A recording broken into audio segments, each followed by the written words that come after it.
Okay, welcome everybody. Welcome to the fourth webinar in our joint webinar series from 7 ongoing Horizon projects on irregular migration. People are entering still, but I propose we start. So my name is Ilse van Liemt and I'm the PI of iClaim, together with Nandos Sigona from the University of Birmingham. We coordinate this consortium of 16 partners, 6 academic partners and 10 civil society organizations.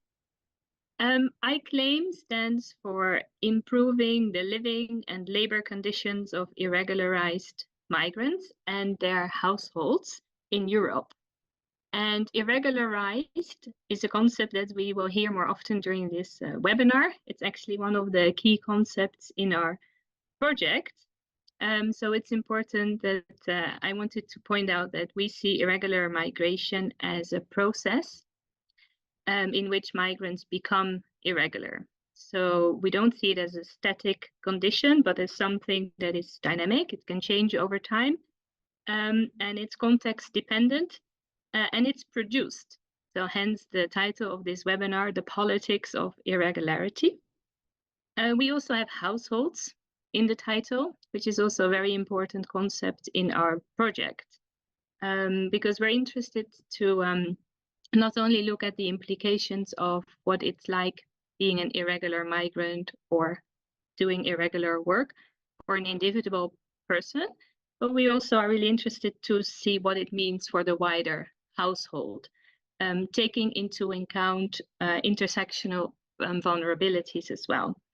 So today, we are going to present you the results of our first work package that focuses on policy and the legal frameworks around irregularity.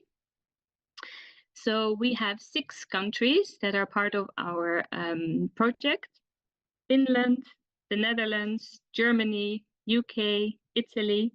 Did I forget one? Poland, sorry.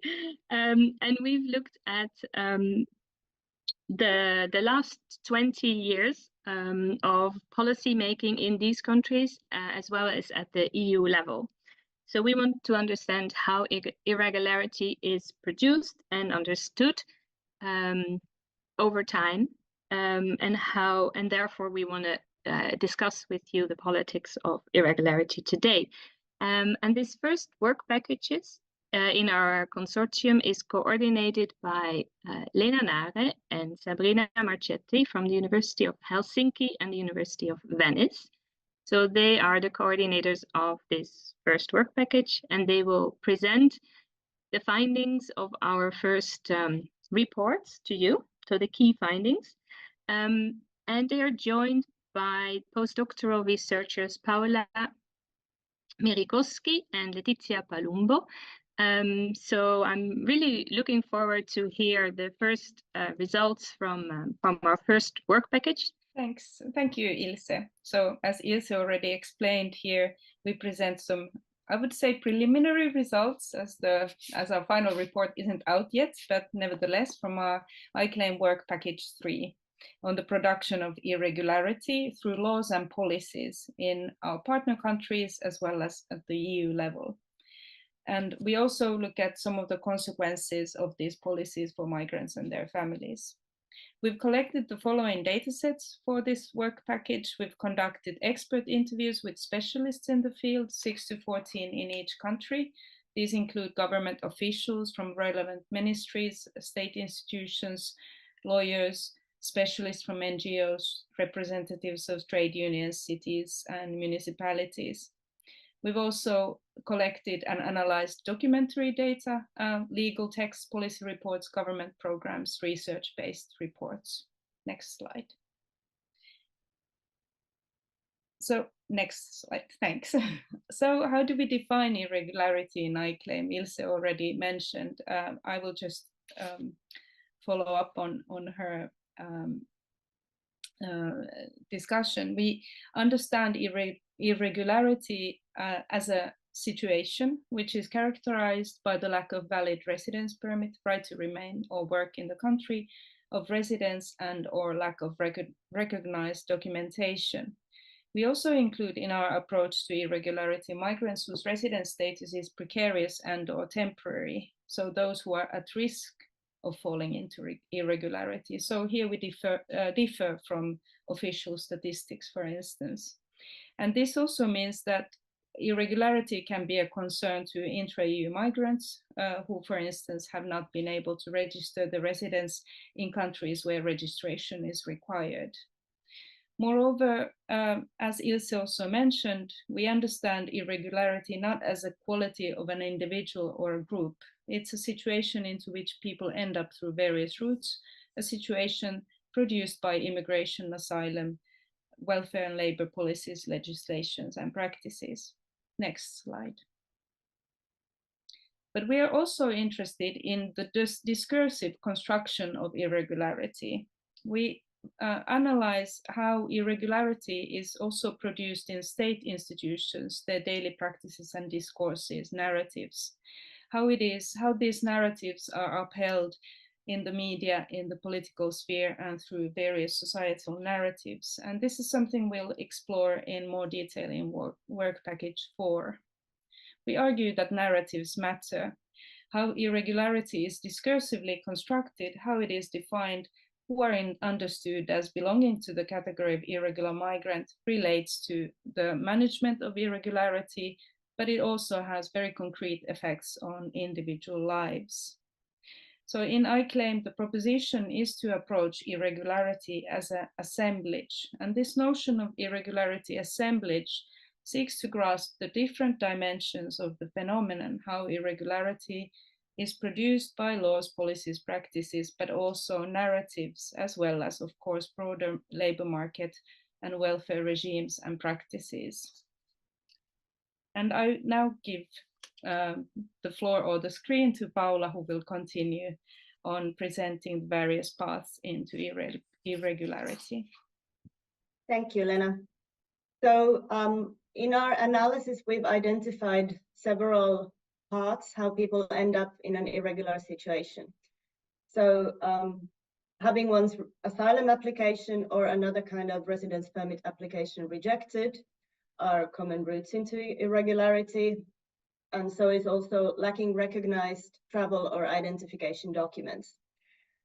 Then overstaying visa, meaning not leaving the country after visa expires, is also a route. So is expiry of other kind of residence permit and being unable to renew that permit. Then some people enter the country irregularly to begin with, and some people are also born in an irregular situation. So, for example, being born in an unrecognized state, or in an exile, for example, in refugee camps, or in many countries, being born to irregularized parents leads to the child being irregularized as well. And as Lena mentioned, EU citizens who have not registered their stay in another member state may end up in a situation that is comparable to irregularity. For example, vis-a-vis access to healthcare. And these paths are not mutually exclusive, and there might be other routes as well that we've not listed here, but all of these are common in the country context that we've studied. And it's also good to notice that irregularity is not always an either-or situation. So one may have a residence permit, but the work they do does not comply with the right to work regulations of that permit. Or people may not have a legal work contract. So people may work irregularly even if their stay is, in the country is regular, or vice versa. And what is the most prevalent route into irregularity also differs. So for example, in the UK, visa overstayers are the most common group. Interestingly, most of them are visit visas, not work or family or study-based. Whereas, for example, in Finland, rejected asylum seekers make up the largest group. Next slide, please. So in this work package, we've identified several legal and policy devices and practices, both on a national and on a regional level, that produce irregularized situations and affect people living in irregularized situations. We won't go through all possible policies here, but we've selected some that are occurring in all these countries that we've studied. So one key thing is that there are restrictive laws and policies for legal entry. So the closure of legal routes push people towards unauthorized routes that are also more dangerous. And the fact that there are increasingly strict requirements for all types of residence permits. For example, there are rules about where and how one can apply for a permit, which limits the possibilities for both authorized entry and regularization when in the country. And then also restrictions to changing one's permit from one category to another. For example, from an asylum applicant to a worker may be an obstacle for regularization. So for example, in Germany, changing from one permit category to another is not denied, but there are certain requirements and conditions that need to be met, and limited options into which permit type one may change their status. Moreover, the possibility of a change of category is in most cases a discretionary decision by the immigration authority rather than a legal entitlement, which makes it insecure. Also in Finland at the moment, the government is currently planning to make what they call lane changing impossible. That would mean that, for example, asylum seekers who find jobs will not be able to regularize despite of finding a job. And then in most of these countries, the law secures access only to minimal welfare services to irregularized people, such as urgent healthcare only. So, for example, in Netherlands, there is this linking act that has linked the connection, linked one's residence status and access to welfare and social rights since the 1990s. And this sort of linking is typical in all these countries to an extent.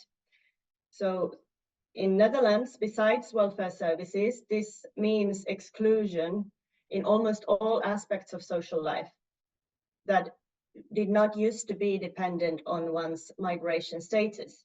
So before this linking act, irregularized migrants were able to find some forms of inclusion, for example, through working. But now in linking act, the explicit goal is to prevent them from being able to integrate, because this could make them not wanting to leave or more difficult to deport. And it doesn't only affect the irregularized individual, but their household members also lose their access to social and health services, even if they have a status or citizenship. So this is a good example of a punitive kind of policy that seeks to make life difficult for irregularized people and also their families. And another such example is the hostile environment policy in the UK that refers to various everyday bordering practices. It requires universities and banks, landlords, employers, social workers, and so on to check the immigration status of their clients, and also for them to share data with the Home Office. This makes everyday life extremely precarious and access to services and basic rights very difficult to attain. Next slide, please. And migration laws and policies are intertwined with labor markets and labor laws, which produces particular precarities and vulnerabilities for migrant workers, among which are labor market testing that is done in most countries, which makes it quite difficult often for employers to employ third country nationals. And also it's difficult then for workers to gain employment-based residence permits. And because the residence permits are dependent on employment, that makes the workers highly dependent on employers, which often creates exploitative or otherwise unfair situations. For example, in Poland, there's a law that obliges employers to notify the Labour Office if they employ a foreigner within 2 weeks from the start of the employment. And if they do not, by no fault of their own, the worker falls into a situation where they are working basically in the grey economy. As a result, the worker may also lose their right to social assistance or even other rights related to residence in Poland. And the fact that these residence permits are often or almost always temporary or short-term, also creates bureaucratic traps for third country nationals. Next slide, please. And one major issue in producing irregularity is that the restrictive and inadequate asylum legislations and policies limit and undermine access to the right to asylum. So these policies and practices are politically driven, and they aim at controlling migration rather than making asylum processes reliable and just. And our analysis has also revealed, not yet, thanks. Our analysis has also revealed differential treatment within these policies and laws, or their practical,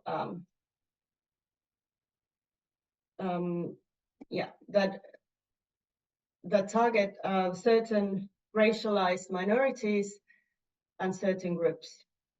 So, for example, the Eastern European Roma are heavily marginalized, and they often lack access to basic services in most countries, regardless of having an EU citizenship. And then there are certain nationalities whose identification documents are not recognized in residence permit applications. So, for example, Somali and Afghan nationals may face this issue. And another form of differential treatment, and an example from the hostile environment policy in the UK, is that while in the UK there are no uniform identity checks when people access public services, but the hostile environment policy kind of enhances racial profiling by encouraging checks on individuals who are perceived as foreign due to their skin color or accent or name. So this, of course, not only impacts irregularized migrants, but all racialized minorities.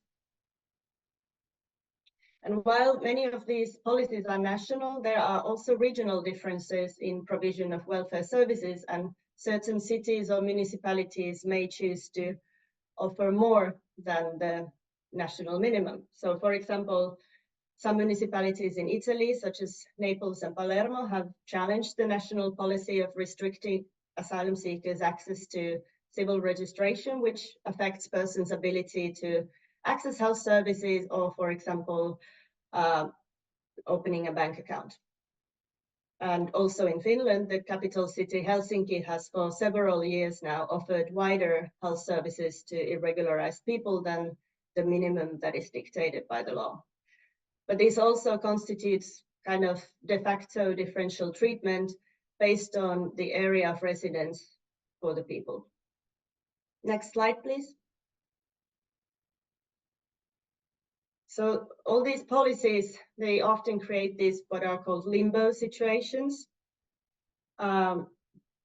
together with long bureaucratic processes, which are very typical. So for example, asylum seekers are often stuck in the process for several years, and they are living in an in-between state then. But not just asylum seekers, also other attempts to renew residence permits of other kinds may constitute a very long bureaucratic limbo. For example, in Italy, the processing times of new permits, as well as delays in renewals of older permits, are often very significant. So that means people are left without secured access to welfare services, for example, for months or even for years in an unclear situation. And then fear of loss of residence permit, not just for oneself, but often also for one's family, forces people to stay in exploitative or abusive employment, or perhaps in a violent relationships. And these can be perceived as kind of limbos as well. Furthermore, because there are in many residence permit types, there are restrictions to working legally, and then there are also unreasonably low basic welfare provision.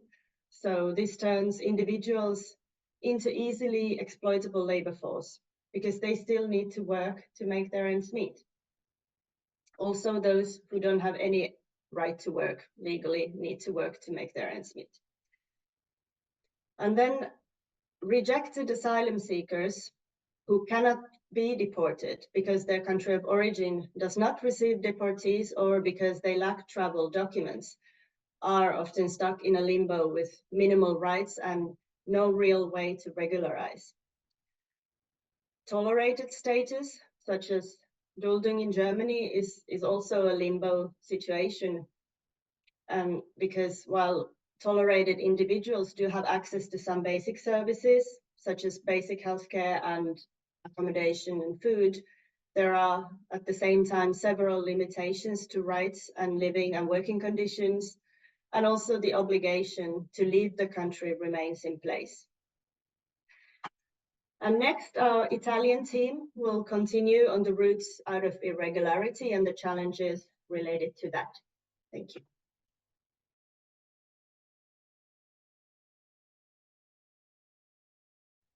Thank you. Should I go? Okay. Good afternoon to everyone. In this second part, Sabrina Marchetti and I will focus on the pathways to regularization, highlighting the challenges and the requirement. And then we also focus on the relationships between irregular migration and irregular work based on the preliminary findings of the ICLAIM country reports. So with regard to the pathways to regularization, we can distinguish between large-scale regularization schemes and individualized regularization pathways. And as for large regularization schemes, some ICLAIM countries, like for instance the Netherlands and then in particular Italy, periodically resort to regularization schemes for undocumented migrant people already present in their territory. And in the case of the Netherlands, for instance, since 1998, there have been no employment-based regularizations, but regularization schemes have largely been due to governmental negligence, including, for instance, negligence concerning asylum application procedures. On the contrary, in Italy, since 2002, regularization schemes have mainly concerned specific labor sectors. So there have been selective regularization plans applying to some specific labor market sectors, such as, for instance, the last regularization scheme adopted in 2020 applied only to care and domestic workers and agri-food workers. Then, if we look at the other ICLAIM countries, including Finland, Germany, the UK, and Poland, they have not adopted general regularization schemes for undocumented migrant people present in their territory. Next slide, please. So then, depending on the countries, we can see that there are specific and individualized regularization pathways. In particular, asylum is one of the main regularization channels, followed by migrant people. However, as already Paula mentioned, in many countries, including, for instance, Finland, and then in particular in Italy and the UK, recent restrictive asylum legislation and policies have significantly narrowed the access to international protection and humanitarian protection. And so this will probably, and has already result in an increase in the number of irregularized migrant people. And it's important to stress, and this is, for instance, particularly evident in the case of Italy, that these restrictive asylum policies have fostered and at the same time have been supported by the idea of economic migrants posed as asylum seekers abusing the national protection system. However, as mentioned in the quote from an Italian migration lawyer on the slide, actually the reality is not that the asylum mechanism is instrumentalized, but the core issue lies in the lack of channels for regular entry and a mechanism for regularization. And this denies migrant people the right to choose the legal migratory path they would like they would prefer to follow. Next slide, please. Another common route followed by irregularized migrants in order to regularize their status is applying for residence permits based on family ties and family relations. However, factors such as, for instance, bureaucratic procedures and strict requirements make it difficult in many ICLAIM countries to secure residence permit under this path. Moreover, in some countries, for instance, in Finland and Italy, regularization based on family ties have been recently subjected to severe restrictive reforms. Then another route in some European countries, such as, for instance, in Finland and in the Netherlands, is that a possibility for irregular migrant people already in their territory to apply for a residence permit based on employment. However, in both countries, both in Finland and the Netherlands, requirements, including, for instance, valid travel document, labor market testing, or salary requirements, all these requirements significantly limit the opportunities for obtaining this type of residence permit. Then in some countries, such as the UK, we have the possibility for a regularization pathway based on long-term settlement in the territory. For instance, in the case of the UK, we have the 20-year route to settlement on long residence. However, even in this case, the burden of proof required to demonstrate many years of continuous residence, that means 20 years of continuous residence, can be challenging, as many undocumented migrants may not have access to official documentation or records. Next slide, please. Other routes for regularization include residence permits for health-related issues or as victims of exploitation, trafficking, or gender violence. However, in many of the ICLAIM countries, strict requirements make these routes difficult to be followed. And in particular, in the case, for instance, of the victims of exploitation, trafficking, and gender violence, the fact that the issuing of the residence permits depends on the person's participation in criminal proceedings is an element that often prevents victims from following such regularization paths.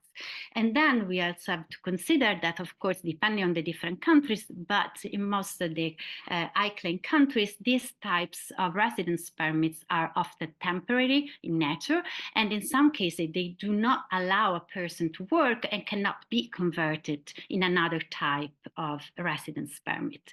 Next slide, please. In general, next slide, please. In general, what we can say is that there is an increasing trend in many ICLAIM countries to provide temporary residence permits as a route for regularization, and this also applies in the case of people in situations of vulnerability. The fact that we have residence permits that are temporary in nature means that this significantly limits mobility between legal status and also opportunities for long-term social and labor inclusion. This trend, for instance, is very evident in Italy. And at the same time, the temporary nature of residence permit has significant impact. For instance, it creates stress and anxiety due to the constant, of course, concern and fear of becoming irregular, and at the same time it makes it difficult to plan for the future, and also in this, as a consequence, this amplifies and exacerbates already precarious living and working conditions. And as a consequence of this kind of impossibility to plan the future and the fear of becoming, or the constant fear of becoming irregular, has of course also negative consequence of the well-being and the legal status of the family members of the undocumented migrants. Next slide, please. So if we then consider and look at the EU level, what we can say is that the EU framework on legal and labor migration pays specific attention and mainly attention to third country nationals who are legally residing and wanted. within the EU. And actually, the framework, the EU legal framework on labor migration does not provide any real answer and concrete solution for undocumented people who are already within the EU. And emblematic of this is, for instance, the case of the Seasonal Workers Directive that does not apply to undocumented seasonal migrant workers already in the EU territories, and therefore it cannot be used as an instrument for regularization. So from the EU approach and perspective, regularization process are seen as falling within the competencies of member states, and so that means that the EU cannot take action in this area. So now I will pass the floor to my colleague Sabrina Marchetti, who will focus on the issue of irregular migration and irregular work. Thanks for the attention. Good evening. Thank you everyone for being here. So we know that while irregularity in migration status always corresponds to irregularity of employment and working conditions, the opposite is not necessarily true. This is in general valid in all our countries, ICLEM countries. As a consequence, migrant workers who do undeclared work are not necessarily also undocumented. They can indeed be regular residents, as it is the case for non-EU asylum seekers and intra-EU mobile citizens.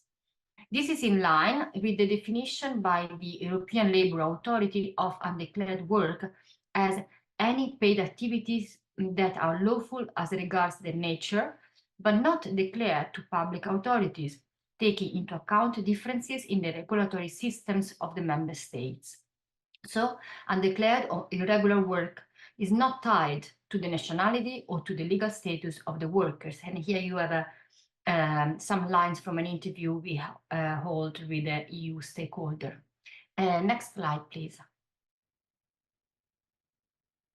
In all our countries, the migration labor force has a very gendered and racialized characteristic. In an intersectional perspective, we see that their employment is also characterized simultaneously by legal stratifications on the basis of education, nationality, ethnicity, and so forth. This workforce is exposed to irregular and exploitative conditions in low-protected sectors such as domestic and care work, agriculture, and logistics. In all the ICLEM countries, both undocumented migrants and migrant workers in precarious conditions do experience undeclared and exploitative conditions. Especially workers of Roma origin occupy one of the lowest levels in the hierarchy of exploitation in most of the countries we analyzed. Next slide, please. Different forms and degrees of irregular and exploitative working conditions may lead to different situations of vulnerability, depending on the legal stratifications and the gendered and racialized regimes, as I said before, that are at play in each different country. However, in all the countries of ICLEM project, current laws and regulations have a negative impact on worker conditions, as in the case of regulations that apply to domestic workers, seasonal workers, and platform workers. Undeclared and exploitative work is often accepted by workers due to the lack of other concrete and better opportunities. The burden, especially for women, the burden of reproductive work and family responsibility plays a crucial role, as it often pushes migrant workers, especially women, as I said, to accept irregular and exploitative conditions in all countries. Yet, at the same time, it's also true that such irregular and exploitative working conditions also affect the well-being of the family members due to the inadequate living conditions, isolations, and marginalization. Next slide, please. Then, at the EU level, we see that in principle, the activities carried out by ELA cover only individuals who are subject to the union law within the scope of this regulation, including workers, self-employed persons, and job seekers, which means citizens of the union and third country nationals who are legally resident in the union, such as posted workers, intra-corporate transfers, and long-term residents. However, we want to emphasize that in practice, ELA activities also address EU citizens and third country nationals in situations of irregularity when it comes to tackle undeclared work. Concerning the Employers and Sanction Directive of 2009, we know that its primary aim is to combat irregular migration rather than to protect migrant workers. The repressive element against employers seems to prevail over the enforcement and effectiveness of the fundamental rights related elements with respect to the third country nationals who might be affected. Another limitation of this directive is also the fact that it applies only to undocumented third country nationals, leaving migrant workers with precarious legal status and who are victims of labor exploitation without protection. More recently, the EU Directive on Trafficking of 2011 has provided for a more human rights and gender-based approach. However, also this directive has limitations when it comes to its transposition and implementation, including on compensation and the actual enjoyment of rights by trafficking victims. Yes, yet so far, there have been no amendments to the protection, assistance and the support provision, since the problem was considered as not due to the legislation itself, but rather to its implementation by the member states. And this has been seen, of course, as a missed opportunity by many. Next slide, please. So what are the next steps for our project? First of all, we want to analyze the dominant narratives and counter-narratives regarding the situation of irregular migrant people in Europe. We want to address, thanks to ethnographic research in particular, the effects of these policies on the living and working conditions of irregularized migrant workers in some key labor sectors.